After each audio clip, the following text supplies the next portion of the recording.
Videoaula de Arquitetura e Organização de Computadores. Aluna Daniela Aparecida Silva, do campus de Uberaba, do Instituto Federal do Triângulo Mineiro. Vamos começar falando sobre sistemas numéricos. Sistemas numéricos. O sistema numérico mais conhecido é o decimal, com base 10. Porém, existem outros sistemas numéricos. Binário, com base 2, octal com base 8 e hexadecimal com base 16. Aí já vem na nossa cabeça, qual é o sistema numérico que é utilizado nos computadores? É o sistema binário. E por que é utilizado o sistema binário e não decimal, o qual lidamos no dia a dia? Porque o sistema decimal seria muito difícil de implementar com os circuitos digitais dos computadores. Sistemas numéricos base 10. Utiliza 10 algarismos, símbolos, para representar qualquer quantidade. 0, 1, 2, 3, 4, 5, 6, 7 e 8 e 9. Como a base é 10, para cada posição à esquerda, o peso vai ser 10 vezes maior do que a posição à direita. Então, numa representação, uma divisão, de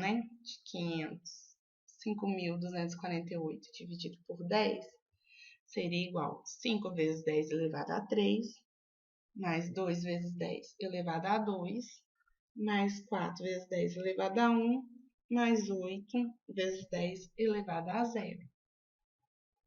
Quer dizer que na primeira posição, à esquerda, o expoente é bem maior, o peso do expoente é bem maior do que aqui à direita, que o expoente é 0. No caso aqui é 3, Então, vai reduzindo conforme vai abrindo a divisão. Sistema numérico binário base 2. É aquele que utiliza somente 2 algarismos para representar qualquer quantidade, 0 e 1.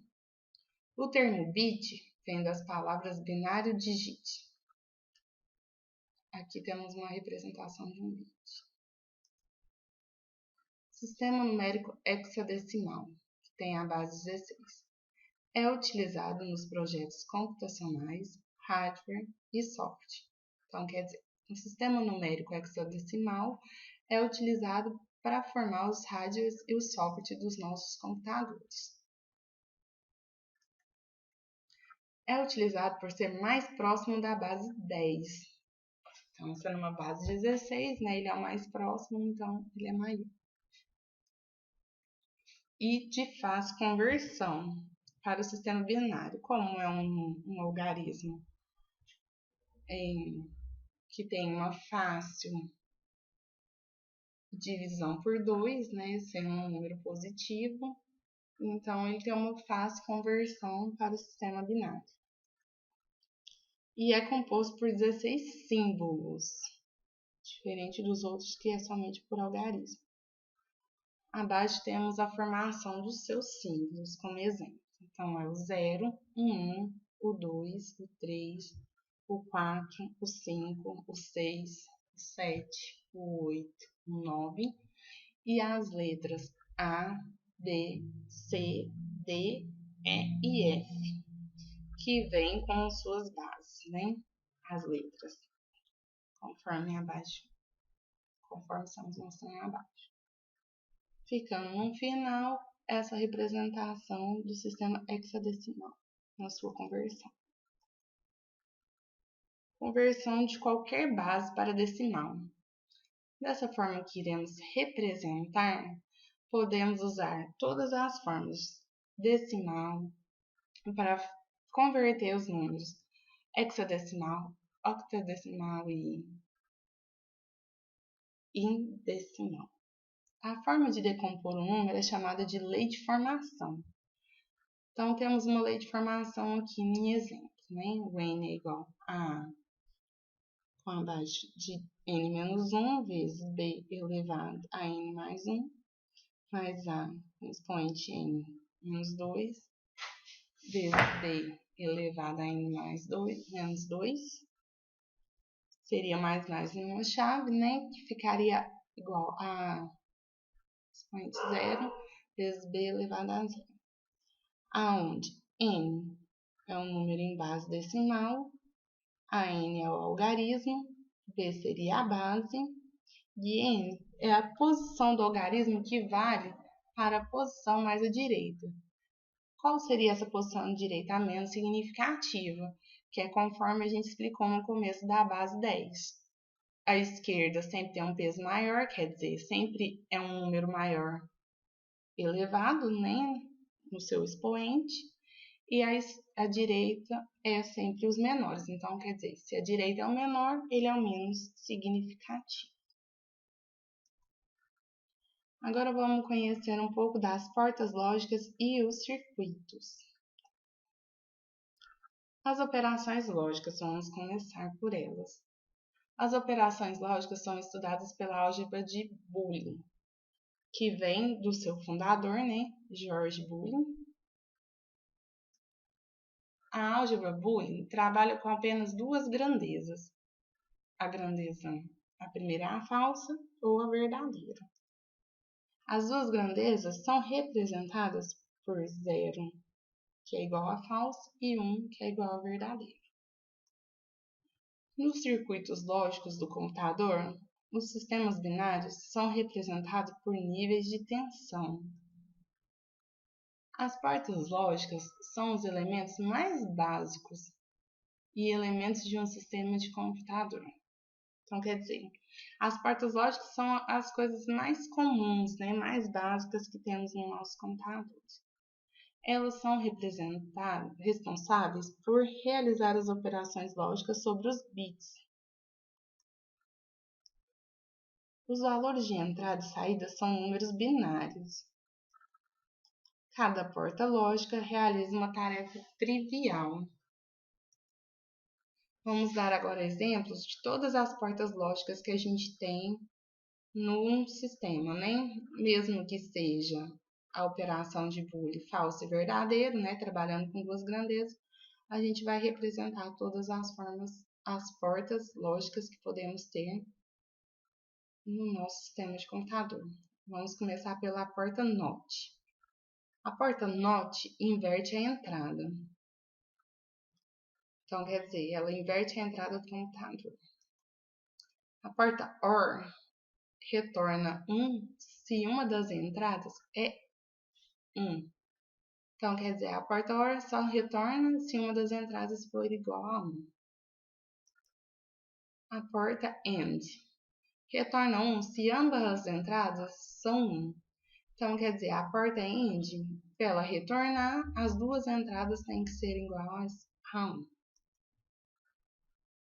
A porta NOR é uma porta OR e uma porta NOT combinadas. Então, quer dizer, são duas portas diferentes que foram juntadas, combinadas, sendo que o seu resultado é exatamente ao inverso de uma porta OR. Então, o que vemos aqui atrás? Que a porta OR retorna se uma das entradas é igual a 1. Então, se a porta NOR o resultado é exatamente ao inverso de uma porta OR, então ela retorna se uma das entradas não forem igual a 1. Porta NAND é uma porta AND e uma porta NOT combinadas, conforme explicamos anteriormente, né? São juntadas as duas, resultando exatamente ao inverso de uma porta AND. A porta AND, como verificamos, é uma porta que retorna, né? Se as duas entradas forem 1. Então, se a porta NAND é o inverso, uma das entradas seria igual a 1, a outra seria igual a 0 para ela retornar.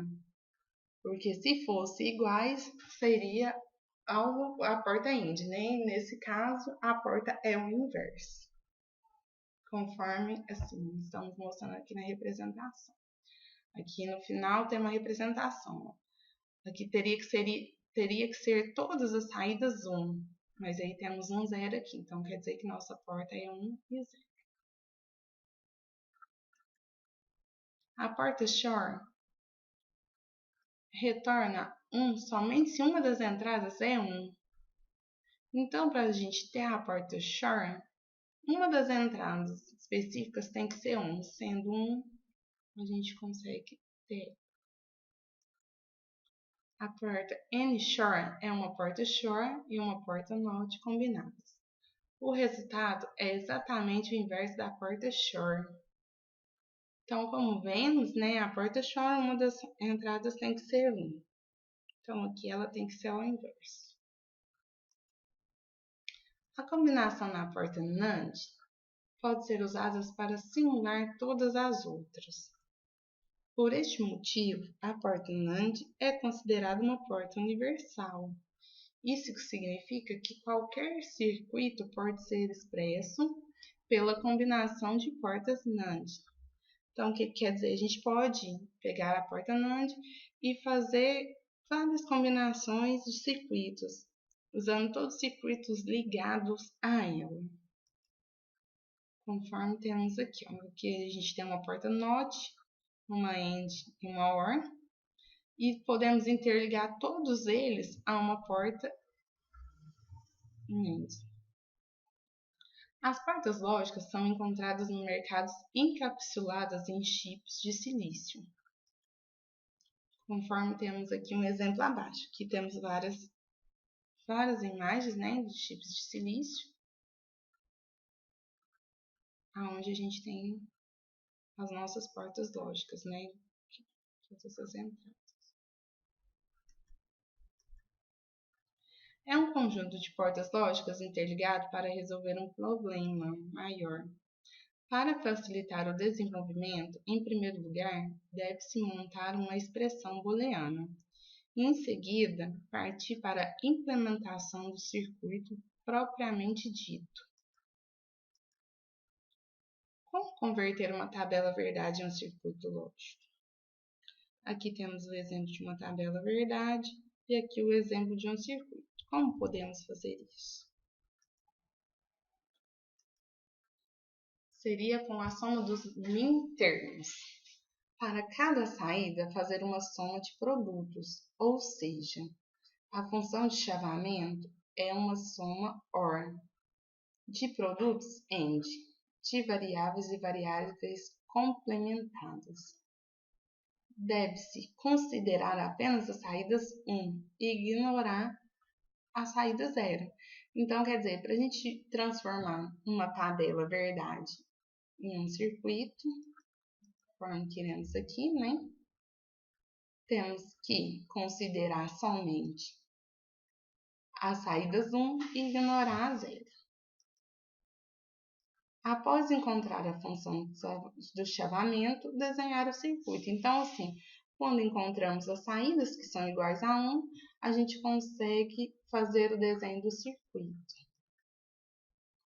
Então, aqui embaixo temos a soma, né, para achar a tabela, ficando aqui os valores de todas as saídas 1, conforme a tabela abaixo, né? Então, assim, a gente faz a soma, conforme aqui, e depois podemos fazer o circuito. Dada a seguinte tabela verdade, para a gente encontrar uma função de chaveamento e em seguida construir um circuito lógico.